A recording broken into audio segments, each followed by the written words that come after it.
साथियों, स्वागत है आपका आपके हिंदी वाली चैनल पे। आशा करती हूँ कि आप सभी स्वस्थ एवं मस्त होंगे। तो चलिए शुरू करते हैं आज का डिक्टेशन।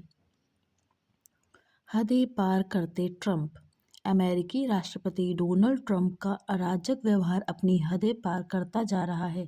अपनी बचकानी हरकतों के साथ वे ऐसी टिप्पणियां भी कर रहे हैं जो उनके साथ साथ अमेरिका की भी फजीहत का कारण बन रही है।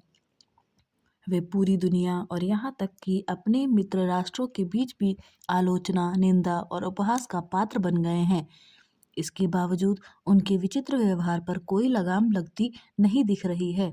पिछले दिनों उन्होंने नॉर्वे के प्रधानमंत्री को पत्र लिखकर कहा कि 8 से अधिक युद्ध रोकने पर भी उन्हें नोबेल पुरस्कार नहीं दिया गया, इसलिए अब शांति उनकी जिम्मेदारी नहीं।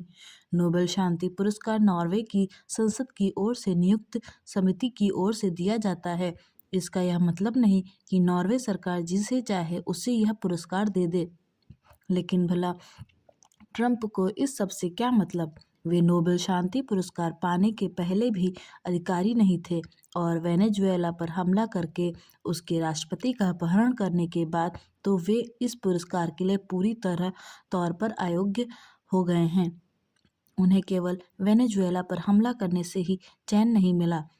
सैन्य दृष्टि से इस कमजोर देश पर हमला कर वहां कठपुतली सरकार कायम करने के बाद वे शर्म, संकोच और अंतर्राष्ट्रीय नियम कानूनों को धता बताकर डेनमार्क के स्वायत्तशासी क्षेत्र ग्रीनलैंड पर कब्जा करने के लिए उतावले हो उठे हैं।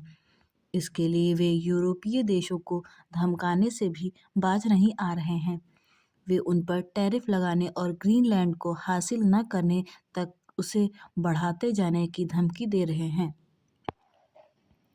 एक समय अमेरिकी राष्ट्रपति दुनिया के दरोगा की तरह व्यवहार किया करते थे। ट्रंप उनसे आगे निकलकर बिगड़ैल और अहंकारी दरोगा की तरह व्यवहार कर रहे हैं। गत दिवस उन्होंने अपने कक्ष की एक फोटो जारी की जिसकी दीवार पर लगे मानचित्र में वेनेजुएला और ग्रीनलैंड के साथ कनाडा को भी अमेरिकी क्षेत्र में दिखाया गया। इसे छिछलेपन की पराकाष्ठा ही कहा जाएगा। पिछले दिनों उन्होंने फ़िलिस्तीनी क्षेत्र गाज़ा के लिए एक योजना पेश की। इसके लिए उन्होंने जिस शांति निकाय को गठित किया उसमें भारत समेत कई देशों को शामिल होने का निमंत्रण दिया। जब फ्रांसीसी राष्ट्रपति ने इसका सदस्य बनने से इनकार किया तो उन्होंने फ्रांस से आयात होने वाली वाइन और शैंपेन पर 200% टैरिफ लगाने की धमकी दे दी। उनकी टैरिफ नीति से भारत समेत दुनिया के अधिकांश देश पीड़ित हैं। अब जब यह स्पष्ट है कि ट्रंप की मनमानी थमने वाली नहीं, तब फिर विश्व के प्रमुख राष्ट्रों के लिए यह आवश्यक हो जाता है कि वह उनकी दादागिरी का मिलकर सामना करने के लिए एकजुट हों। इसके अलावा और कोई उपाय नहीं है।